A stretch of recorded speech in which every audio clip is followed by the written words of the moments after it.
こんにちは。チベット This Week ではチベットやダライラマ法、そして中央チベット政権に関する1週間のニュースをお送りします。それではまずヘッドラインを見ていきましょう。ダライラマ法は教授祈願法要にご出席されました。王はヒマチャプラディ州のモンスーン被害に哀悼の意を表明されました。ダライラマ法はインド次期副大統領に祝辞を贈られました。第17期チベット亡命議会第9会期が開幕しました。中央チベット政権指導部は外国の代表団と会談し、チベットの青年らと交流しました。ガマシンゲ代表はオーストラリアの影の外相と会談しました。ジュネーブ国連人権理事会第60会期中に、スイスとリヒテンスタン在住のチベット人による平和的デモが実施されました。北米チベット人協会は第23回年次総会を閉幕しました。ビータグオーストラリアはオーストラリア国立大学で文化イベントを開催しました。ロンドンのチベット事務所はチベット人大学生向けワークショップを終了しました。今週も慈悲の年を祝う各地のイベントを報告します。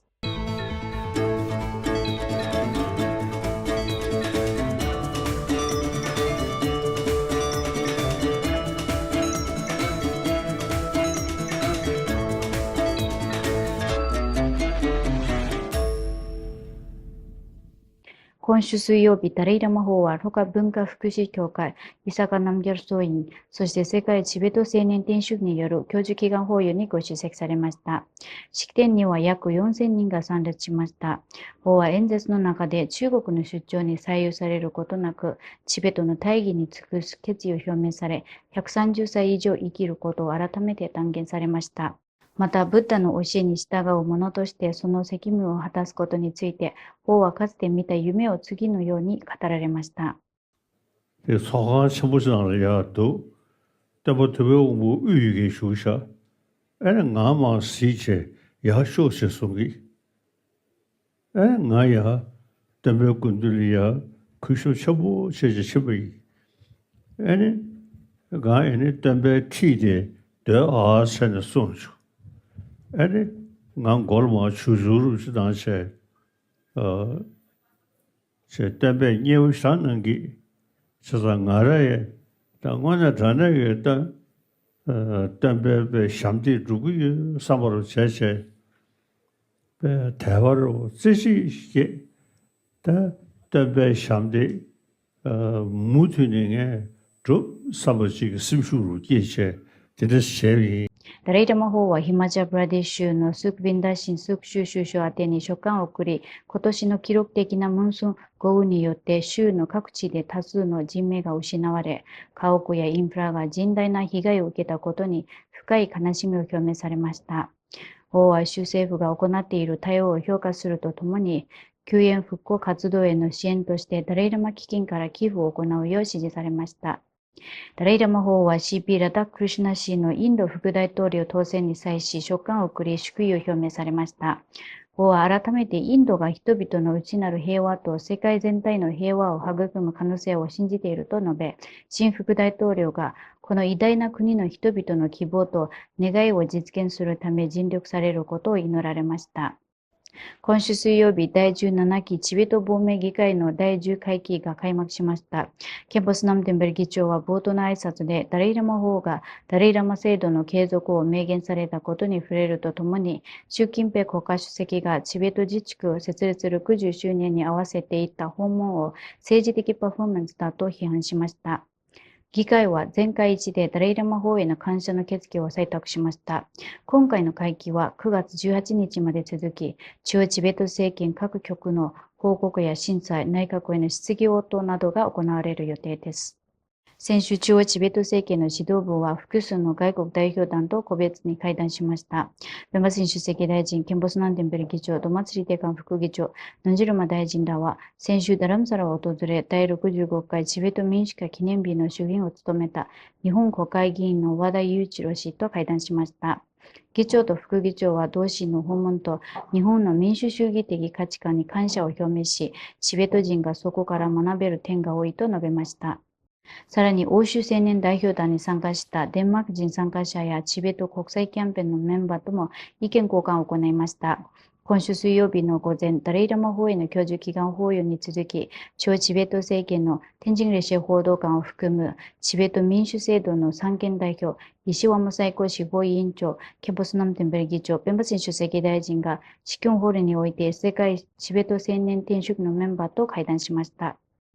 会談で中チベット政権指導部は青年たちによる祈願法要の取り組みを評賛するとともに、各地の受け入れ国におけるチベット青年たちの貢献と人権活動の重要性を強調し、西山最高司法委員長は最高司法委員会の仕組みや役割について説明し、テンベル議長は亡命議会の役割と議員らの責任について述べました。ペンバシン主席大臣は中央チベット政権、チベット社会、そして青年の団結と共同の重要性を強調し、アプローチの違いはあっても、すべての動力はチベットの正義という共通の目標に向かって一致団結すべきだと強調しました。先週金曜日、オーストラリアの影の外務大臣のマイケリア・キャッシュ上院議員がチベット事務所キャンベルのカマシンゲ代表と国会議事堂の自身の執務室で会談しました。シンゲ代表はダライラマ法14世の生涯と功績を称える慈悲の閉じを中央チベット政権が設定したこと、ダライラマ制度の継続に関する法の格言、さらにこの問題に対する中国の干渉拡大について説明しました。これに対し、キャッシュ議員はダライラマ法とチベット人への全面的な支持を表明し、中国政府によるチベット系オーストラリア人への越境弾圧行為を強く非難しました。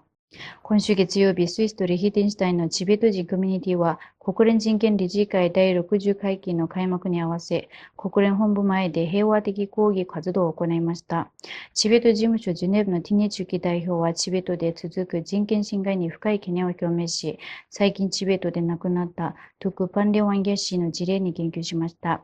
国際社会に対しチベット問題への支援を一層強化し、一貫した姿勢で取り組むよう訴えました。国連人権高等弁務官のフォルカー・トルク氏は会議での発言において、高等弁務官事務所が中国からの保護をチベット人に提供するよう同事務所が求めてきたにもかかわらず、依然として実現していないことを指摘し、この問題を同機関の最優先課題の一つとして位置づけていると強調しました。北米チベット人協会の第23回年次総会が2025年8月31日から9月2日まで開催され、周辺にはワシントン DC チベット事務所代表のナムギャルチョル博士を迎え、米国とカナダ各地から21のチベット人協会を代表する約40人が参加しました。ミネソタチベットアメリカ財団が主催した3日間の会議では、9つの主要議題について討議が行われ、31条からなる決議と2件の特別決議が採択されました。今週月曜日、オーストラリアのビータゴは、オーストラリア国立大学のイマーシアフェスティバルに参加し、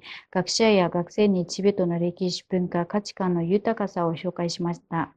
イベントではチベット文字の書き方を学ぶ体験や歴史言語に関する展示が行われ、参加者からはチベット文化に直接触れる貴重な機会だったと好評を得ました。チベット事務所ロンドンは先週日曜日、チベットハウス、チベット人大学生ワークショップ2025の第2期最終セッションを開催しました。ワークショップには11人の学生が参加し、釣りヤンキ代表と天神君が事務局長が中央チベット政権の政策全般と組織構造について説明しました。学生たちはプレゼンテーションや自由討議に積極的に参加し、在学中にチベット関連イベントを企画、実施することを誓いました。慈悲の年の記念行事の一環としてパリでは2025年9月1日から10日までダライラマ法の4つの主要な制約を広める啓発キャンペーンが行われ、書籍展示やギュッテン密教総員の僧侶によるスナマンダラの制作が実施されました。ベルギーではブリュッセルのチベット事務所がドキュメンタリー映画 Wisdom of Happiness を UGC でブリュッケルで上映し、市内各所にダライラマ法のメッセージを掲げた広告看板を設置しました。デンマークのチベット人コミュニティはヘルシンゲルのグリューネンハウ老人ホームで法の慈悲と優しさのメッセージを称える特別文化プログラムを実施しました。インドではチベットハウスのギシドジダムドゥル所長による開花するダルマがニューデリにあるインド国際センターで仏教哲学と現代科学の収束と分岐シリーズ3をテーマにしたイベントを開催しました。また、ポンラ中村地域古典実行委員会は9月6日から10日まで5日間にわたり、チベット人と現地住民の双方が参加するサッカー大会をポンラサヒブで開催しました。これで今週のニュースは以上です。チベットテレビをご覧いただきありがとうございます。